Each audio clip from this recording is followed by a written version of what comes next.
آئیے محترم حضرات، میں نہایت ادب سے گزارش کر رہا ہوں جناب حافظ جمیل الدین صاحب سے کہ وہ تشریف لائیں اور بارگاہ رسالت میں آپ صلی اللہ علیہ وسلم میں منظوم گلہائے عقیدت پیش کریں۔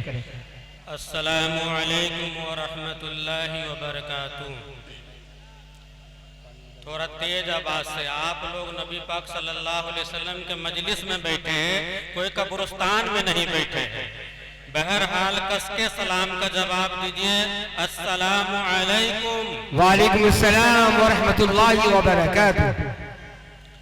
حدیث پاک کا مفہوم ہے کہ جب تک اس روئے زمین پر ایک بھی انسان اللہ اللہ کہتا رہے گا، اللہ تبارک و تعالیٰ اس دنیا اس کائنات کو چلاتا رہے گا، اور جس دن اس روئے زمین پر ایک بھی انسان اللہ اللہ کہنے والا نہ ہوگا، اللہ تبارک و تعالیٰ اس دنیا کو نست و نابود کر دے گا۔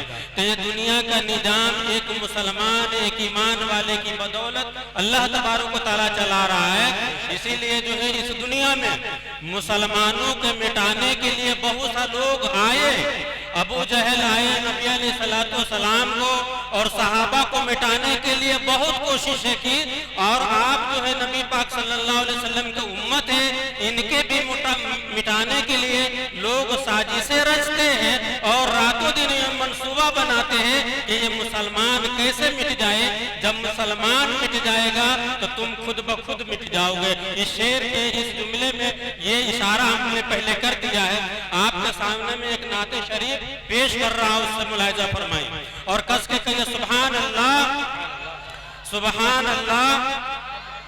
مسلمان کی حقیقت کیا ہے میں شعر کے ذریعے سے پیش کر رہا ہوں۔ حقیقت کیا ہے یہ تم انصاف کی میزان میں دیکھو۔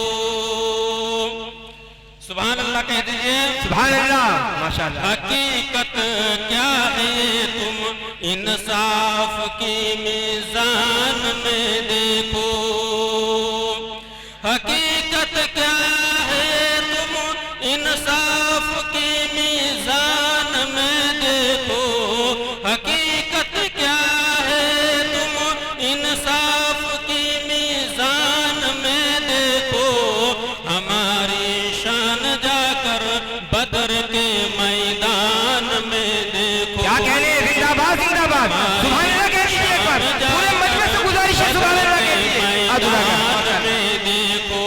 مسلمانوں کو ادنا سمجھ لیا ہے لوگوں نے، ہماری شان جا کر کے بدر کے میدان میں دیکھو۔ کیا ہمارا شان ہے مسلمانوں کا؟ مسلمان کی بدولت اللہ تبارک و تعالیٰ دنیا کی نظام چلا رہا ہے، اس لیے مسلمان قیمتی ہے، مسلمان قیمتی ہے، ایمان والا قیمتی ہے۔ اس لیے شاعر نے سے الفاظ میں جملے میں کہا ہے کہ حقیقت کیا ہے تم انصاف کی میزان میں دیکھو۔ ہماری شان جا کر بدر کے میدان میں دیکھو۔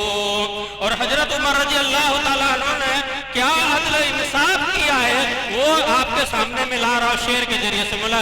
ایک مرتبہ کہہ دیجئے سبحان اللہ۔ اور حضرت عمر رضی اللہ تعالیٰ نے اپنے بیٹوں کو سجا دیا۔ یہ جملے یہ شعر میں ہم لا رہے ہیں ان کا واقعہ۔ بیٹے کو سجا دے کر عمر فاروق یہ بولے، کہہ دیجئے سبحان اللہ۔ بیٹوں کو دنیاوی غلطی پر سجا دے کر کے اور ان کو آپ جنت میں پہنچا دیے۔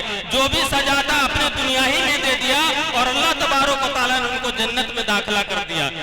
بیٹے کو سجا دے کر عمر فاروق یہ بولے، بیٹے کو سجا دے کر عمر فاروق یہ بولے، کسی مسئلے کا حل اللہ کی قرآن میں دیکھو۔ کسی مسئلے کا حل اللہ کی قرآن میں دیکھو۔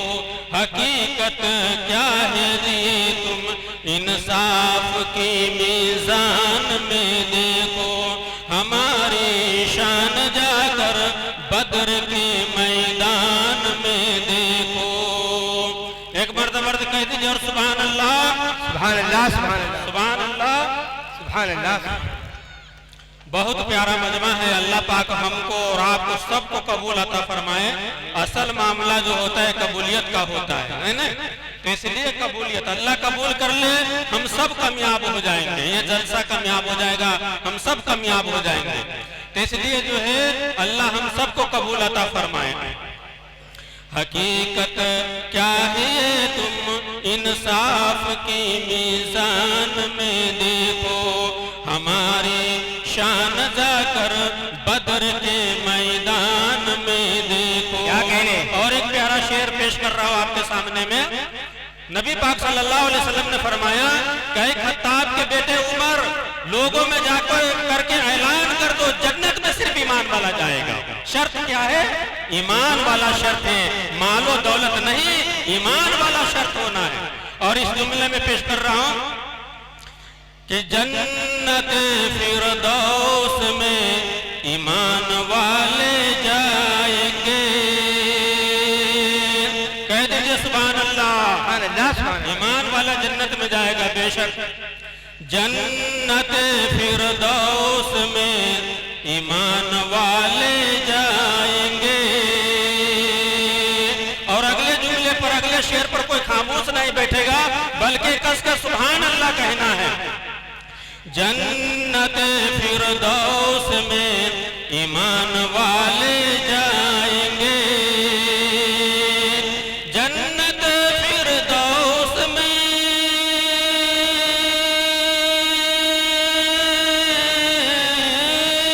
جنت فردوس میں ایمان والے جائیں گے۔ آقا اپنے ہاتھوں سے حوض کوثر پلائیں گے، آقا اپنے ہاتھوں سے حوض کوثر پلائیں گے۔ ایک مرتبہ جو کہہ دیجئے سبحان اللہ۔ سبحان اللہ۔ اور ایسا لگتا ہے کہ دیکھو رحل پر قرآن ہے۔ نبی علیہ السلام کے سیرت بیان ہو رہا ہے کہ آپ کا پورا زندگی قرآن کے مطابق تھا، اس لیے شاعر نے اس جملے میں آپ کی زندگی کو پرویا ہے۔ ایسا لگتا ہے کہ دیکھو رحل پر قرآن ہے، ایسا لگتا ہے کہ دیکھو رحل پر قرآن ہے۔ آمنہ کے گھر میں دیکھو، آمنہ کے گھر میں دیکھو نبیوں کے سلطان ہے۔ آمنہ کے گھر میں دیکھو نبیوں کے سلطان ہے۔ نبی کے سلطان، نبیوں کا سلطان، سلطان کہتے بادشاہ کو۔ سارے نبی کے سردار اللہ تبارک و تعالیٰ نے محمد صلی اللہ علیہ وسلم کو بنا کر کے بھیجا، جو آپ امام الانبیاء ہیں، اس لیے آپ کو کہا یہ نبی کا سردار ہے۔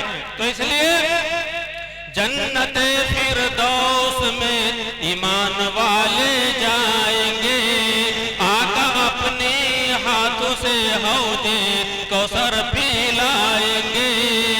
اور ایسا لگتا ہے کہ دیکھو رحل پر قرآن ہے، اور ایسا لگتا ہے کہ دیکھو رحل پر قرآن ہے۔